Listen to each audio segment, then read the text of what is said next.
हसीन दिलरुबा डायरेक्ट की है विनिल मैथ्यूज ने, जिन्होंने इससे पहले हंसी तो फंसी बनाई थी, जो कि लोगों को उसके क्वर्की अंदाज की वजह से याद है, लेकिन मुझे ये फिल्म उसके गानों की वजह से याद है। मन चला और ज़हन नसीब आज भी उतने ही इमोशंस ट्रिगर करते हैं जितने उस फिल्म की रिलीज के दौरान करते होंगे। ड्रामा क्वीन को आप कह सकते हो कि वो आज के दौर में थोड़ा सा ओल्ड मालूम होता है, लेकिन वो गाना भी मज़ा पूरा देता है। तो ये कहानी है रानी की, जो कि प्ले करती हैं तापसी पन्नू। तो रानी कौन है? आई मीन प्रोग्रेसिव है, मॉडर्न है, फेमिनिस्ट है, पता नहीं क्या है।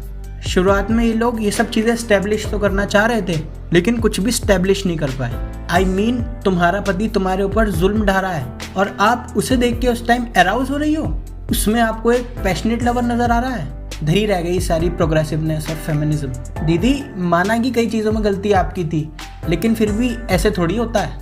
हाँ, बस इतना पक्के से कह सकते हैं कि रानी एक राइटर दिनेश पंडित की फैन है, जो कि kind of a be great crime novels लिखते हैं। वो उनकी इतनी बड़ी वाली फैन है कि उसकी रियल लाइफ में भी उनकी कहानियों का हद से ज़्यादा इन्फ्लुएंस है। तो दिल्ली में रहने वाली रानी की शादी ज्वालापुर के एक सीधे साधे इंजीनियर ऋषु से हो जाती है, जो कि प्ले करते हैं विक्रांत मैसी। अब दोनों के ही बीच में ना तो कोई कंपैटिबिलिटी है, ना ही कोई इंटीमेसी है। देन एंटर नील AKA हर्षवर्धन राणे, जो कि ऋषु की ऑलमोस्ट ऑल्टर ईगो है। बंदा एकदम हैंडसम हंक टाइप है। तो नील को देख के तापसी के कैरेक्टर के पर्सपेक्टिव से एक गाना आता है, मेरे दिल ने कहा मुझसे फिसल जा तू।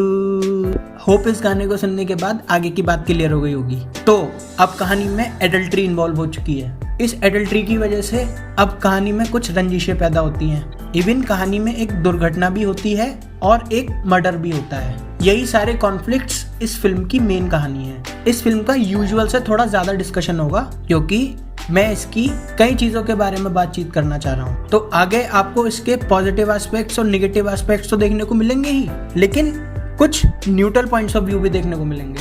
उस जगह ना तो मैं फिल्म की बुराई कर रहा हूँ और ना ही उसकी अच्छाई कर रहा हूँ। तो positive number 1, show stealer Vikrant Massey. इस पूरी फिल्म में अगर कोई खिल के अपने जलवे बिखेर पाया है ना, तो वो है विक्रांत मैसी। इस फिल्म के ईच एंड एवरी फ्रेम में विक्रांत एकदम कन्विंसिंग लगे हैं और थ्रू आउट सिंसियर लगे हैं। सीधे साधे ऋषु से वो बड़ी स्मूथली एक साइकोटिक मैडमैन बन जाते हैं, एक पैशनेट लवर बन जाते हैं। वैसे तो विक्रांत मैसी के आपको कई बढ़िया परफॉर्मेंसेस देखने को मिलेंगे, लेकिन इस परफॉर्मेंस से मिलता जुलता विक्रांत का एक परफॉर्मेंस और है, जिसमें उनके कैरेक्टर का नाम था शुत्तू, जो कि कोंकणा सेन की ए डेथ इन गंज में था। उस फिल्म में भी इनका कैरेक्टर एक सीधे साधे इंसान से मैडमैन के रूप में बदल जाता है, लेकिन उस फिल्म में ये ट्रांजिशन थोड़ा सटल है और आर्टसी है। लेकिन हसीन दिलरुबा में ये ट्रांजैक्शन एकदम फुल ऑन कॉमर्शियल है। तो अब तक विक्रांत मैसी को जितने लोग नोटिस नहीं कर पाए थे, वो इस फिल्म से डेफिनेटली नोटिस करेंगे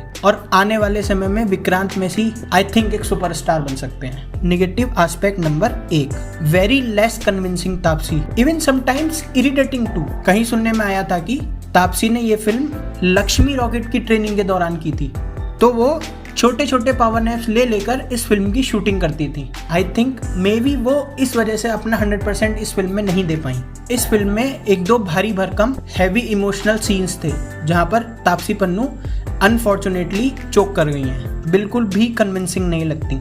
कनिका डिलन जिन्होंने ये फिल्म लिखी है, वो रानी के कैरेक्टर को अच्छे से नहीं लिख पाई हैं। Apart from being the huge fan of Dinesh Pandit, Rani इसके अलावा और क्या है ये हम अच्छे से समझ ही नहीं पाते। तापसी के कई सिचुएशंस को रिएक्ट करने के कुछ टेम्पलेट इमोशंस हैं, वही कुछ टेम्पलेट्स आपको इस फिल्म में भी देखने को मिलेंगी, जो कि कभी कभी इरिटेटिंग लगती हैं। वैसे apart from this criticism, Taapsee की स्क्रिप्ट चॉइस हमेशा की तरह इस बार भी अच्छी है। Positive aspect number 2, Jwalapur city as a character. Film को ज्वालापुर हरिद्वार में ऐसे ही सेट नहीं कर दिया गया है। गंगा किनारे बसा हुआ ये शहर स्टोरी में एक कैरेक्टर है, कहानी में एक एक्स्ट्रा लेयर ऐड करता है, कैरेक्टर्स को कुछ सर्टेन काम्स करने के लिए इन्फ्लुएंस करता है। सिनेमाटोग्राफर ने इसे अच्छे से कैप्चर भी किया है। एक शहर को एज ए कैरेक्टर देखना बहुत अच्छा लगा। Negative aspect number 2, wasted Harshvardhan Rane. अपना हर्षवर्धन यार कितना इंटेंस काम करता है, आप उसकी सनम तेरी कसम उठाकर देख लो, तैश उठाकर देख लो, दोनों ही फिल्म में आप उसके काम को मान जाओगे। लेकिन अनफॉर्चुनेटली यहाँ राणे को करने को कुछ नहीं मिला। डायरेक्टर विनिल मैथ्यूज ने इनको वेस्ट कर दिया है। उनके कैरेक्टर में लिटरली कोई भी डेप्थ नहीं है। कई लोग तो इस बंदे के चेहरे को देखकर फिल्म देखने गए होंगे, उनको तो डेफिनेटली डिसअपॉइंटमेंट हाथ लगेगी। Neutral aspect number 1, confused screen play. कभी आपको ये फिल्म एक रोम कॉम लग सकती है, तो कभी आपको ये फिल्म एक लव ट्रायंगल लग सकती है, क्योंकि इस फिल्म में एक मर्डर इन्वॉल्व है।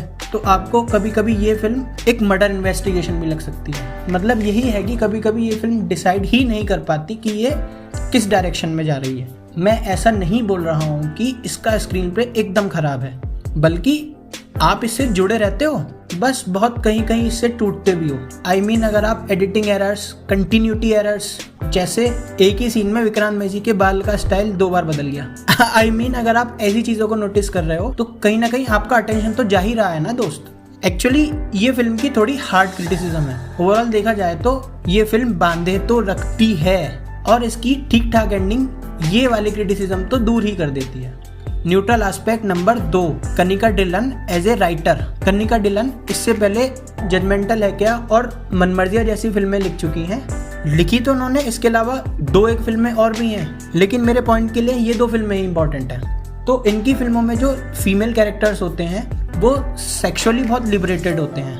तो इस फिल्म की रानी जजमेंटल है क्या की बॉबी और मनमर्जिया की रूमी जितनी इंटरेस्टिंग बिल्कुल नहीं है। यहाँ पर उल्टा हो गया है। यहाँ पर विक्रांत मैसी का कैरेक्टर सबसे ज़्यादा इंटरेस्टिंग है। इतना मसाला तो आपको इनकी राइटिंग में मिल ही जाता है कि आप इन कैरेक्टर्स की क्वेस्ट में लगे रहते हो। इवन कहीं पर फिल्म ऊपर नीचे भी हो जाती है तो भी आप इन सारी चीज़ों को निगलेक्ट कर देते हो। इनकी राइटिंग में अच्छी वाली फीमेल गेज आपको देखने को मिल जाएगी, क्योंकि कभी कभी इनकी फिल्मों में मेल कैरेक्टर्स बिल्कुल भी किसी काम के नहीं होते। आप इस फिल्म में ऋषु के फादर साहब को उठा के देख लो, लिटरली उस बंदे का फिल्म में कोई भी काम नहीं है, जो कि देखकर थोड़ा तो अजीब लगा।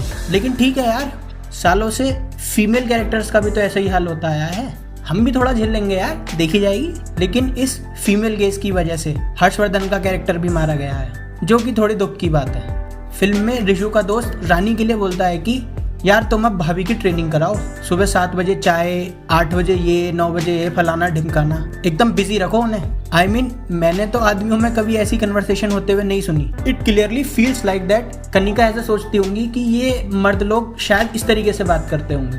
कुल मिलाकर कनिका के कैरेक्टर्स बहुत इंटरेस्टिंग होते हैं, और कनिका खुद भी एक इंटरेस्टिंग राइटर है, और आने वाले वक्त में इनके काम के लिए हम लोग हमेशा एक्साइटेड रहेंगे। Neutral aspect number 3, weakest Amit Trivedi album. Amit Trivedi अगर किसी फिल्म के म्यूजिक कंपोजर हों तो एक्सपेक्टेशंस का स्काई हाई होना तो ऑलमोस्ट लाजमी है। मैं ये नहीं कह रहा कि इस फिल्म के गाने बिल्कुल बेकार हैं, बल्कि बॉलीवुड में जो अब ट्रेंड चल रहा है ना, उस ट्रेंड से तो गाने बहुत बेहतर हैं।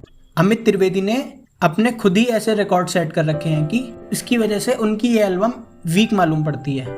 अमित त्रिवेदी की 2 एल्बम मेरी ऑल टाइम फेवरेट है, एक है लुटेरा और दूसरी है बॉम्बे वेलवेट। आपकी अमित त्रिवेदी की फेवरेट एल्बम कौन सी है वो मुझे आप कमेंट सेक्शन में बता देना। फाइनल वर्ड्स, क्योंकि इस फिल्म के मेन कैरेक्टर्स में दिनेश पंडित की बी ग्रेड कहानियों का इन्फ्लुएंस है, इस वजह से शायद ये फिल्म डेलिबरेटली थोड़ी लेस प्रोग्रेसिव और चीप तरीके से डिजाइन करी गई है। टॉक्सिक मैस्कुलिनिटी को ऑलमोस्ट ग्लोरीफाई किया गया है, जो कि बाई ऑल मीन्स गलत है। लेकिन यार पता नहीं क्यों मुझे तो ये सब देखने में मजा आ रहा था। अगर आपको मुझे चीप बोलना हो तो बोल देना कमेंट सेक्शन। इस फिल्म में डेफिनेटली एक मास अपील है, तो अगर शायद ये फिल्म थिएटर में रिलीज होती तो डेफिनेटली वर्क करती। You can watch this film on Netflix. Thank you.